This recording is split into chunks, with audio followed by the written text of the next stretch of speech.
ये स्टीम लेने वाला है। ये इसकी वायर होगी। यह पूरा कंप्लीट है। इसके साथ में ये भी होगा। और ये सारा फ्रेश है। बॉक्स पैकिंग माल आएगा सारा।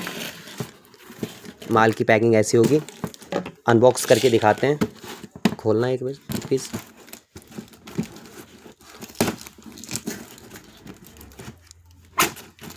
सारा फ्रेश माल होगा। इसी तरह की सारी पैकिंग होगी बॉक्सों में।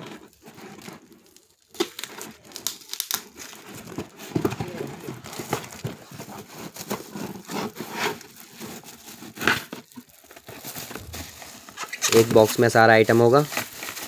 इसके साथ में मशीन। ये पैकिंग ऐसी होगी।